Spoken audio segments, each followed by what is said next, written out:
It came from Tibet, I'm not gonna lie, alright? Okay. But we'll be biased. We Nepalese do it better. Oh! Yeah. If you ask the average person what they know about Nepal, they might at best mention Mount Everest. But there is such an incredibly diverse history that reaches back thousands of years that between the food, culture, religion, and people, we couldn't fit it in a short video. So we're gonna go dive deep into Nepalese culture the best way we know how without leaving the country. By going to Queens, New York. The expedition is led by our mixed Gurung, Nawari, Brahmin, party promoter friend Sid. So sit back, learn something, get a little hungry, and hit that like button right now because this is the World NY. Let's go. What's going on, everybody? Welcome to a very special episode of the World NY. Today we are in Queens, New York, and we're about to do a crazy Nepalese food crawl. You know, we're about to hit up so many spots, but we could not do this without a Nepalese friend. And here with us, we got Sid. Hey guys, my name is Sid, Siddhant Lamishane, and I come from Nepal. I was born in Nepal. I come from many different backgrounds. I have an identity crisis, to be honest. You know what I mean? My mom's a Gurung, my dad's a Brahmin, and I grew up in a Newari family. So you spent a lot of your life in Queens, so you know the lay of the land, and you're gonna show us where we're going today. I did. I did grow up in a bunch of different places, but my parents moved here since I was a kid. All right, Sid, what are we doing today? Because I just got to get the breakdown, because I know we're going to a bunch of spots. All right, so I'm taking you to Dawa's. It's like a modern fusion, really hipster place. And you got a lot of Himalayan menu. The owner herself is a Tibetan, but she grew up in Nepal, so you got some interesting food. So it kind of like speaks to the complicated nature of the Himalayas, right? Because you have a ton of different people from above the mountain, below the mountain, some people who mixed a couple hundred years ago and then created a new group of people. We're all over the place, yo. After this, we're gonna go to Woodside Cafe, which is one of my favorite restaurants. We're gonna try some Newari food over there. And then we're gonna go to Thakali Kitchen, which is the most traditional Thakali Nepali food that you could get. Okay. So we're going from kind of the hipster fusion modern spot to the traditional spots. That's right, that's right. Dawa's Kitchen, let's go. All right, Sid, on this Nepalese food crawl, why did we start here in Sunnyside, Queens at Dawa's? So I brought you guys over here so we could try some authentic, traditional Nepali breakfast. My name is Dawa. I'm a chef and co-owner of this restaurant. And I'm originally from Tibet, but I was born in Nepal and I went to boarding school in India. What do you want people to know about Himalayan food after they leave your restaurant? I would like them to know that it's a very humble, very minimum ingredients because Himalaya is a high range, very high altitude, right? We are not abundant with all these vegetables. So basically it's like a lot of root vegetables and dairy products and a meat. Yes, tough climate, and then still make it delicious. All right, you guys, breakfast is being served here at Dawa's. What are we looking at? So with me, I got this guaramari, which is a rice flour based fried dough. And then we got some black chickpeas, we call it chana. And then we got some Sunnyside eggs. Usually we get boiled eggs, but hey, we're at Dawa's. Right, because Dawa's is doing a little bit more deconstructed, reconstructed. Right. All the ingredients are the same. That's right. Different presentation. So this is a traditional Sherpa breakfast, found in the mountain areas. So I am familiar with the buckwheat crepe, but not as much with the squash. Guaramari. All right, you guys, I'm dipping it in the beans. Wow. I'm dipping it in some of the eggs too. Wait, I thought Andrew was the mixologist. Yeah. Oh, is it not supposed to be like that? Not how we're supposed to eat it? It's not really how you. So typically, you're supposed to dip it in a tea. Usually, it's like milk tea, but today we got some Tibetan butter tea. Hey, You eat it the traditional way. Yeah, I'm just gonna stick to some traditional way. All right. So you just dip it, and here it goes. Yeah, I heard the milk teas kind of came in after the British came in, right? did. Yeah, all right. So, but then it kind of got adopted, right? chai. But here we're keeping it more true. Oh yeah. High altitude, true school. No. It better be. This is so good. This is so good on the guatemala. This is one of the best breakfasts I've had in a long time. It feels like salsa, with the chopped onions and tomatoes, but it has that spicy sauce and then these crispy, airy, kind of like biscuits. Oh my God. Ricky Court. All right, next up, number 2 breakfast dish. We got the Ricky Court, almost a potato flatbread. Wow. Oh, sweet. Yo, the food here is fire. This was super good too. And Dawa, do you think you were only able to come up with this menu because you knew so much about like all the different regions of the Himalayas? Because you didn't just know the cuisine of like one tribe, you knew of like so many. Yeah, exactly. And then this is the thing, like even in the Nepalese, there's a different tribe and their like specialties. Nevaris are good for like snacks, like you know the drinks. And Sherpa and Tibetan, they're like momo, kind of. Okay. So every tribe has their specialties. I'm Kai. I've stopped in today for a late breakfast. I've had momos before, but this is the first time I'm trying their bone broth. Okay. Yeah. Does that remind, how you like it? Like what is it, what's in there? Mostly bone marrow. There's some white daikon radish. There's some thick noodles. There's some cilantro. It's really rich and flavorful. And there's a hint of spice, which is nice. That's not partial to Chinese cooking, at least Cantonese style. So this is a nice variation of it. So what is so special about the mixture in Nepal, especially when it comes to like religions too? So statistically, they say 90% are Hindus and just 10% are Buddhists.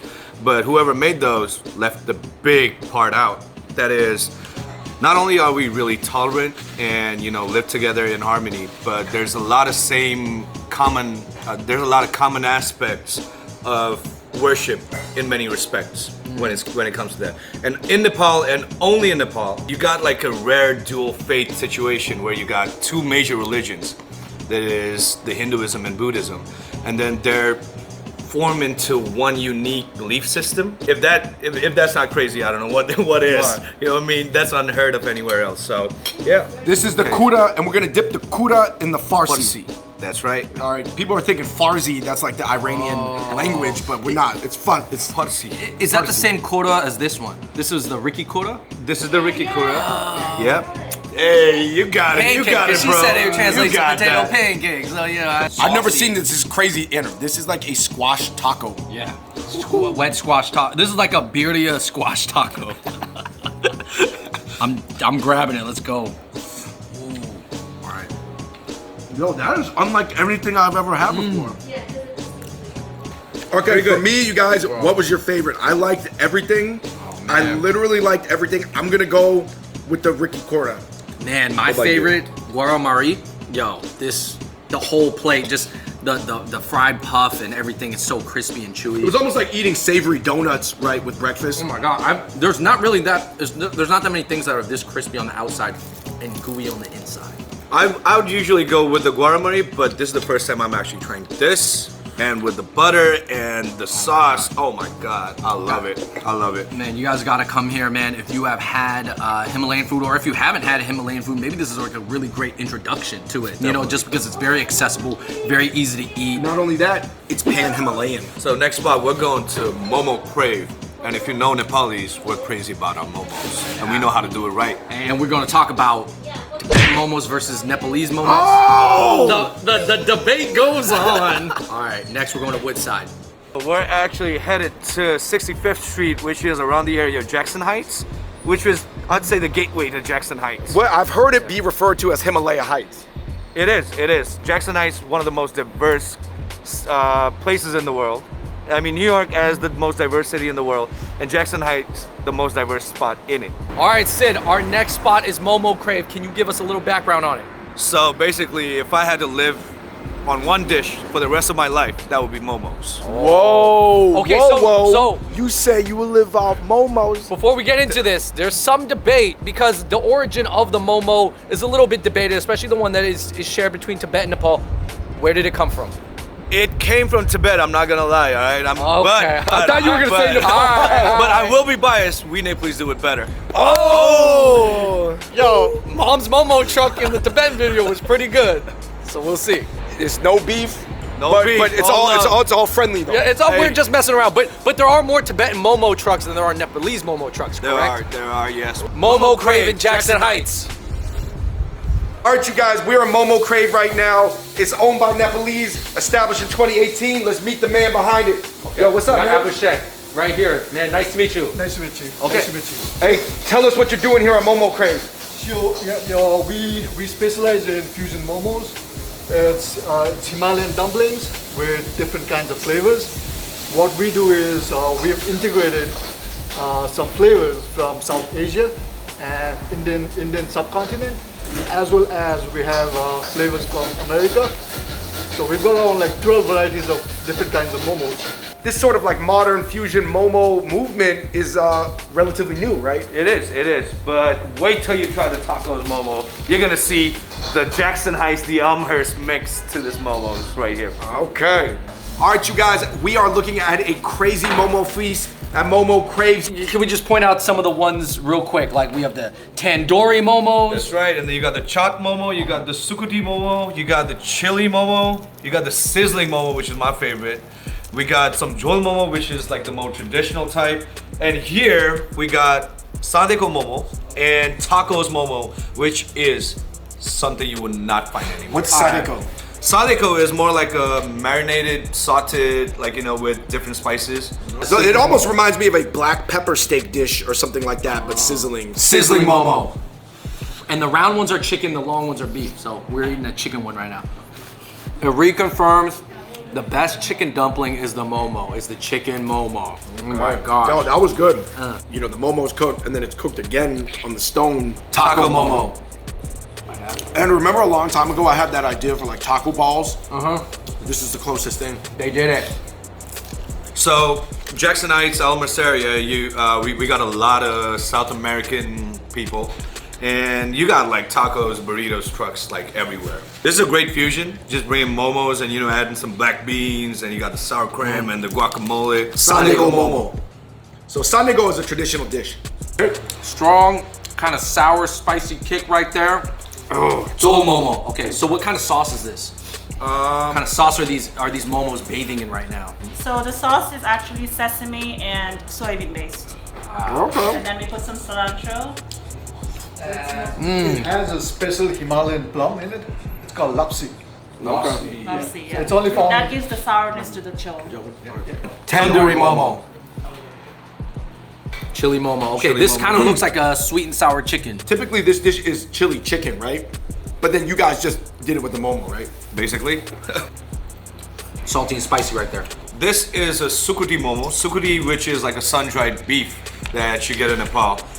These have been dried for like days and weeks, and you know they just made us a fusion with the Momo. So yeah, let's dig in, boys. Sukuti Momo. Beef Momo with sun-dried beef on it. Wow. Chaat Momo. What is chaat?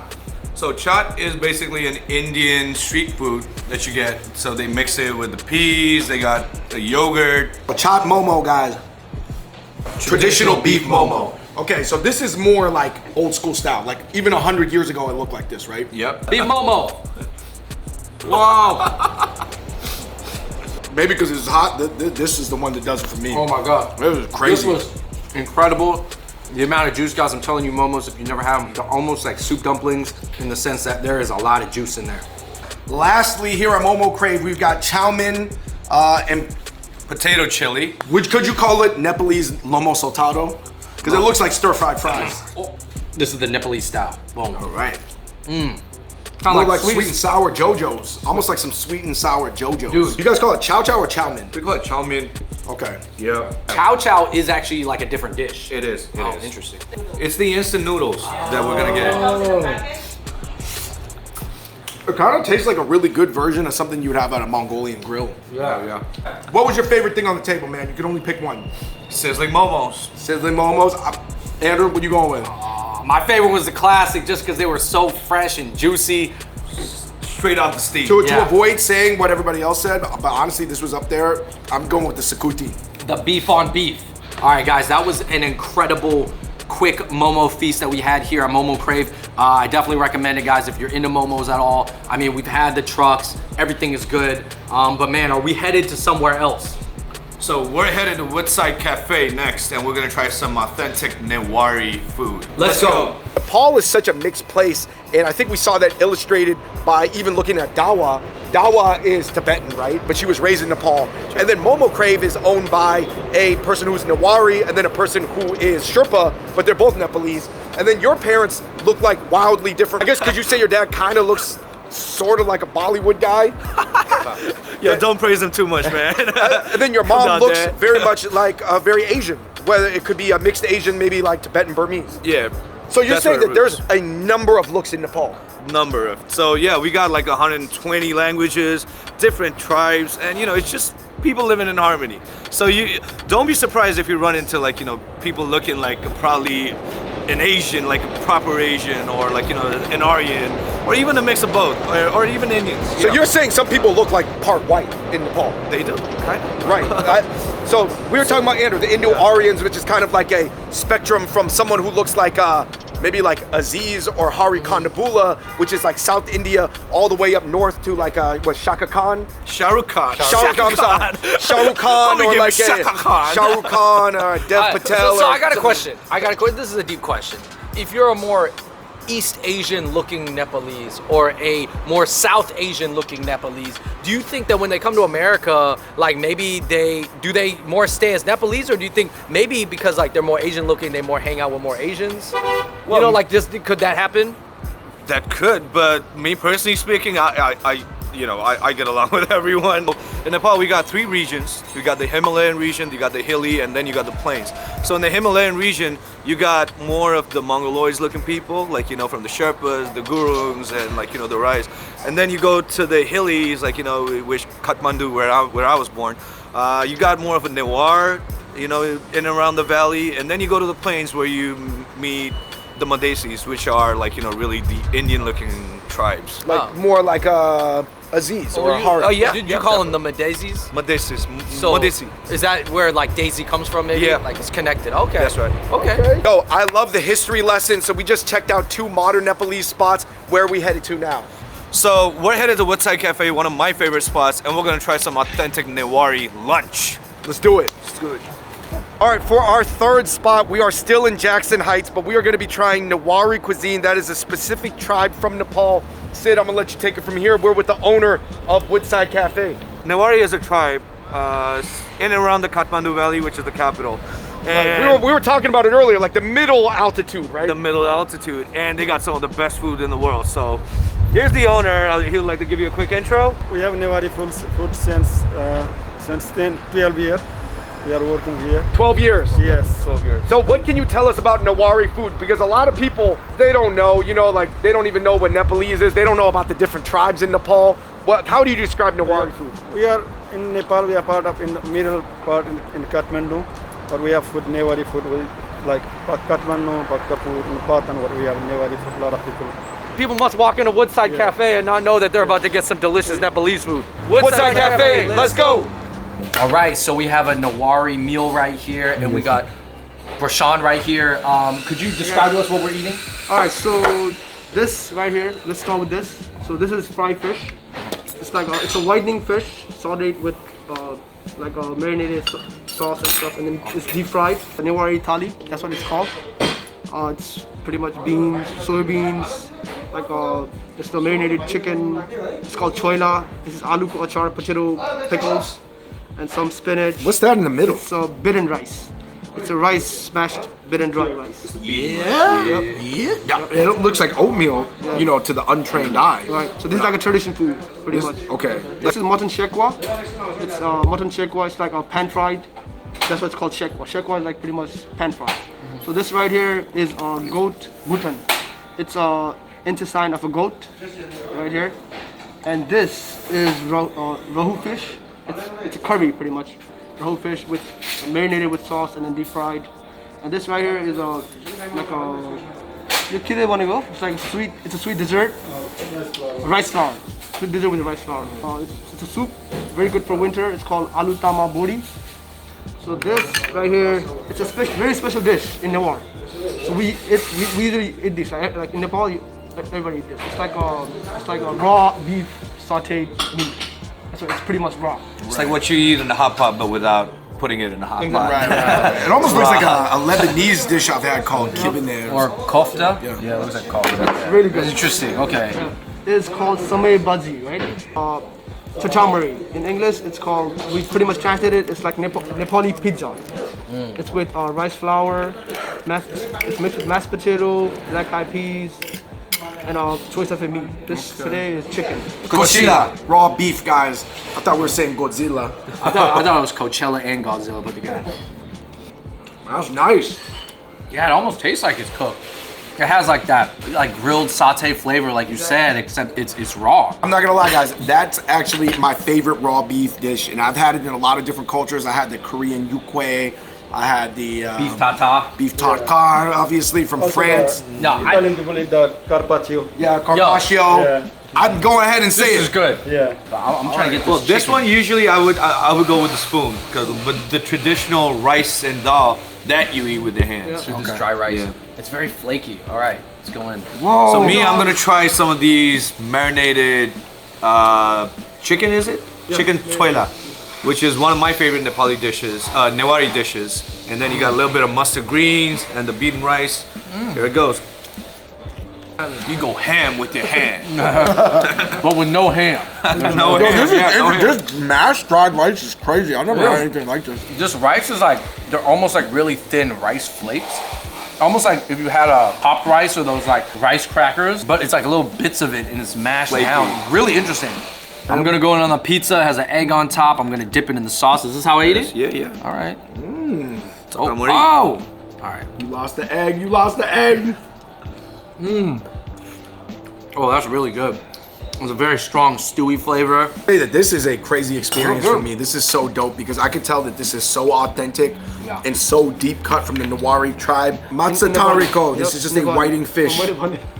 So this is more like a freshwater river fish. And tarico 아니고 It's like very hot oil. You put it on the Oh oil, yeah, so just that's deep fry that. deep fry. Yeah, Flash just fry. deep fry. That's tarico Yeah. pretty much. So with me, I got the sikwa, which is also another one of my favorite dishes. This is like a charcoal grilled meat. So this is goat meat, and you know it's marinated with different spices. But this is one of my favorites, and my dad loves this too. Here, try the fish. The fish is fire. fish? Oh my god, look at this. That's goat intestines? Yes, that's Yeah. intestines with goat. You do the deep fried intestines. The intestine and liver mix. They don't waste any part of the goat. Like, you know, none. bad. Not bad. Very I didn't know. chewy. I'm not that into intestines or livers, but that was not bad. It's very chewy. Goat worked hard. Got another type of fish. Yep. Rahu fish. I'm not saying Nepal is famous for fish because it's not anywhere close to the ocean, but the fishes ain't bad. Somehow you guys got the fish dishes right. Call it lalmun. Dalmun. Yeah. Lalmun. Newari, we call it dalmun. Moment, all right. Simple, you know Newari, right? I grew up in a Newari family. Oh, okay. Yeah, I was raised by my That's Newari where they family. confused with the look. Yeah, you know, yeah. Oh, trust me, bro. We talked about that. You are every tribe. See, I told you. Nepalese version's better. All right, here we go. Oh, is that the bamboo soup?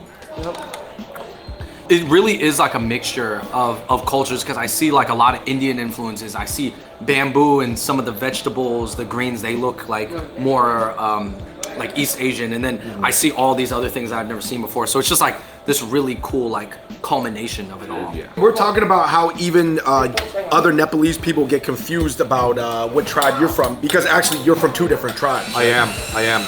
So, like I said, my dad is Brahmin and my mom is a Guru.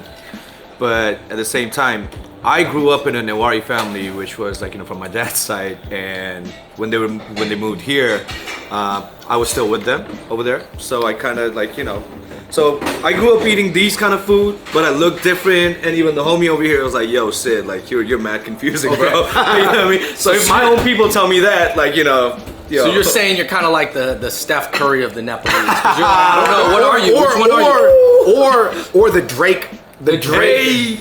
Which one you want to be, Drake or Steph? Very ambiguous. You can be Drake or Steph. You get to choose. Pink sauce Momo. Okay, what is in the pink sauce? Tomato marinated tomato sauce with a heavy cream mix. Oh, so it's an Italian fusion. Yep, Italian. It's like, You heard that? Raviola vodka. It actually really looks like Looks vodka like- sauce. yeah, yeah. All right, I'm down to try it, man. The pink sauce Momos. Pink sauce momos here at Woodside Cafe. Oh, yeah. Yo, it actually tastes like pasta alla vodka mix in momo. You know, we are wrapping up here at Woodside Cafe, Newari Feast. Very, very dope. I gotta say, man, maybe the raw beef was my favorite. I don't know. I might Really good. Guys, I think if you come here and you're okay with eating raw beef, I know not everybody is, but you gotta try this, man. If you've had beef tartare and you've had the Korean one, gotta get this one. Mine would definitely be the sikwa. This just makes it feel like home, you know what I mean? I'm gonna go with this bamboo soup right here. That was really good. Altama. Almost tasted like a mofongo or something like some type of chicken stew from like the Caribbean. These go back 1,000 years, so Yeah. you know what I mean? Cheers. Let's drink the chang. Babos. Baba. All right, you guys, we just wrapped up our Nawari feast here at Woodside Cafe. Where we headed to now? Next, we're headed to Mustang Thakali Kitchen, which is like the traditional, authentic Nepali dinner, lunch, whatever you want to call it. So it's basically dal bhat and assorted side dishes. Let's go. You're Nepalese, right? But you're half Sherpa, half what? No, half llama, half guru. So you're half llama, half guru, and that llama is from Dalai Lama's llama. Yeah, you can say that. So you're Buddhist? Yeah, half Right. Buddhist. So is there anybody, most people with the last name Lama will be probably Buddhist? Yeah, most of them. Okay. Yeah, most of them. And you got a new twin too. And then we are dressed the same. All right, you guys, this is our last and final spot on our crazy Nepalese restaurant food crawl. Sid, where we at? So we're in front of Mustang Thakali Kitchen. Mustang is a city in Nepal, and Thakali are the tribe that, not a big tribe I would say, but Thakalis make the best Nepali thalis. All right, man, let's go get some of the best thalis in Jackson Heights. Thalis from Thakalis. Real quick before we step down and get these Thakali thalis. Real quick, Sid, you used to live in India. I did. I went to boarding school there. And I heard you do a mean Indian accent. Oh yeah, talk to me, buddy. Talk to me. What do you want to talk to me? This is bull. I mean, hey, you grew up around Hey, people. no You can offense, do it. y'all. No, you can do it. You live killing me there. there. All right, you guys, we are at Thakali Kitchen. We got thalis in front of us. We're looking at that. I've never seen that before. Woo. What's that? So that's a buckwheat paste, I would call it. Similar to the West African fufu, but it's made of buckwheat in Nepal. Oh, Have you wow. ever seen anything like Yo, I'm that? not gonna lie. I thought it was like gooey, but it's steamed. It and is. it's like firm and it's all cooked together. Okay, so how do I do? I dip it in this oil. Do that. Yeah, just a little bit of that oil. Okay. Kind of like the inside Then- of a taro bun, too. And then you gotta put it with some of the curries. So over here we got we got some fish curry over here. Okay. So yeah, probably just dip it in. All right. Grab some. I'm gonna grab it in this and this. There's not much of a taste in the buckwheat, Yo, but guys. you just gotta mix it. I've had last time I had buckwheat was buckwheat soba. You know, like the Japanese soba buckwheat noodles, but I've never had buckwheat in this You form. said off camera this is called Dido? Ditto. Ditto. Dido. Ditto. Dido. Andrew, Ditto. dip the Dido in the curry. I'm getting the ditto. Whoa, I never had anything like that. I don't know if it's because we're in New York or whatever, because I don't know what the fishes in Nepal taste like, but you guys' fish recipes for a nation that doesn't have a lot of fish, pretty good. Our country, we make it pretty good, huh? Figured it out. So dal bhat is a part of the thali. Oh, so dal bhat is Dal just... bhat is dal is the lentil soup, and bhat is basically rice. I really like the Dido. No. Right? I'm eating the Dido with everything. What else we got here? So we got some dal, we got some ghee. This is some clarified butter. Then yeah, you just gotta mix it. So we just mix it. You Okay. pour it in and mix Yeah, it. just stir around. Wow, You know what I mean? Just so feel that And clarified mix it butter. all bro. up. So Mix it all stick my up. finger in there, and then I'm just gonna. I don't get too carried away, guys. Wow. Yeah, just pour it, Wow. right? And then you just fucking mix it. Yep. What? Then you just mix it. Mix it up. So mix it again. So, oh, no, just right you here, don't just use right two here. hands, David. Oh, my bad. No, Dookie from cleanest. There's no clean way to eat with your hands, is it? But Nepalese kind of do it right. So me basically, so this took like some lessons in a way. So basically, you just use 3 of these, no, so 4 of these and your thumb, and you just mix it up, and then you just get a little bit of that mustard, and here, and then you just pick it with the thumb. You know what I mean? Scoop it You off. Scoop right? it out. Push it. Yeah. Okay. All right. Yo, I got this. This thali has some curry chicken in there. And basically, after a scoop, you basically just take the radish pickle, take a small bite, fills your taste buds. What about the chicken? Go curry. This gives it a little crunch. You know what I mean? This, and then I'm gonna grab. David going ham, bro. David's going ham. I'm grabbing some goat curry. I'm grabbing some goat curry, and then I'm gonna grab this chip, Oh, talk about fusion. and then I'm gonna sprinkle a little bit of rice on it. Just gonna watch out for that. Wait, bone. you got the bone over there, Just though. watch out for the bone. Don't worry. Yeah. Don't worry. You know what?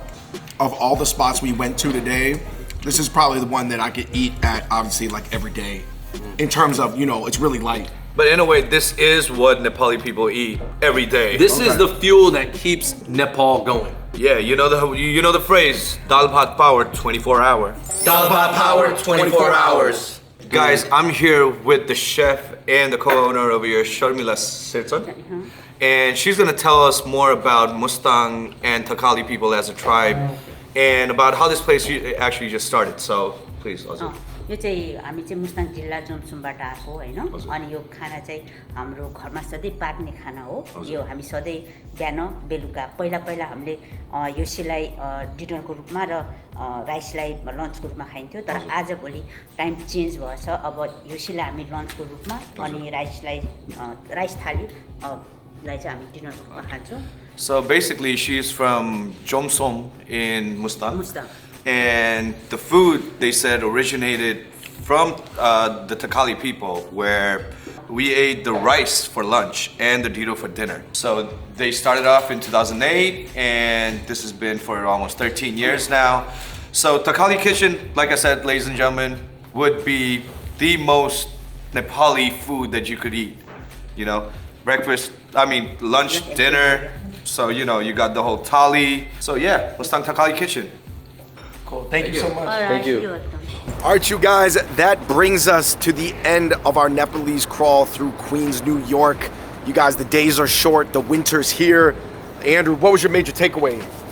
Man, my major takeaway is that I just really didn't know how diverse Nepal was. Like, I had Nepalese food like once or twice before, but you never delve deep and really talk to this many people. And obviously having you there take us through it all, I just learned so much. And yes, the culture is super deep, there's a lot of history, and it's extremely diverse, but you guys all get along. Yeah, I mean, I think someone told me that it might be the most diverse country in the world in terms of language diversity, for sure, right? It is. So, like I said, we have 120 languages, different fucking tribes. You know, it's crazy. Yeah. And I heard the whole country is the size of Manhattan. Is that true? It's the size of New York.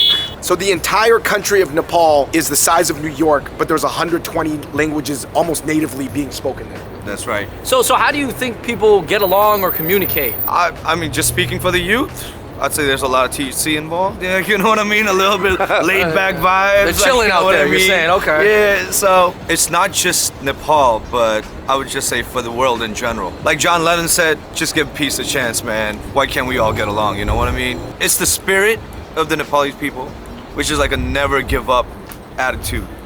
Because we've been through a lot of adversities, like, you know, we had the earthquake back in 2015, and then we're still rebuilding from that.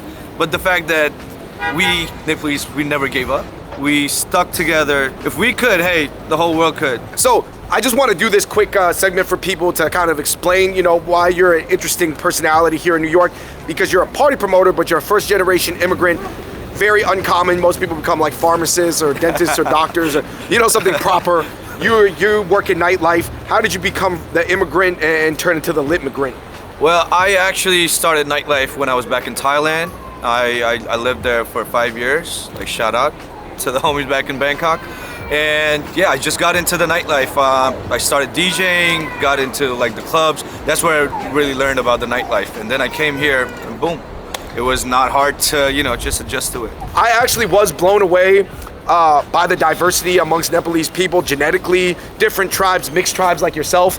I love meeting new people and, you know, just learning about the new culture. This is what I've been doing my whole life. And this is what I do for a living right now, you know, just meeting new people, introducing new people, putting them in a place. In a way, this comes with, it's an occupational hazard too, you know what I mean? But this is the best part about me just working as a nightlife, like, you know, in the nightlife.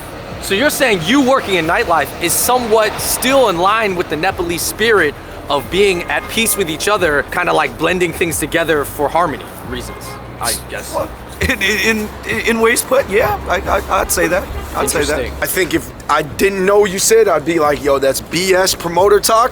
But having knowing you, man, that's real stuff. Hey, nah, you already know. You're putting different people to the table, just like people, different types of people in Nepal. David, what was the favorite thing you ate today? Oh. 2. Just No. Just my favorite thing. favorite one thing, bro. Oh man, a potato pancake at Dawa Kitchen with the green Dawa. sauce. Yeah. I keep thinking about Ricky Kor. I keep thinking about the Ricky Kora from Dawa Kitchen. For Wow. What about you, Andrew? Just the fresh steamed beef momos at Momo Crave. Me? Well, Did you because- discover anything new that you really yes, liked? Yes. For me, it had to be the Momo in pink sauce because that had a lot of Nepali Italian fusion to it. Because the rest of the things, I'm usually eating it around here, but that Woodside Cafe, you outdid yourself with that one. Shout out. And obviously just the Thakalis, those it just felt really light and something that would power you through the day. Right. All right, you guys, thank you so much for watching our Nepal crawl through Queens, New York. Please let us know in the comment section below what you thought of the food. What's another food we need to try in the New York area? And again, guys, remember, we may or may not be traveling for a while, so you can travel within your city, travel in your spirit, travel in your mind. Huge shout out to Sid, and until next time, we're out. Peace.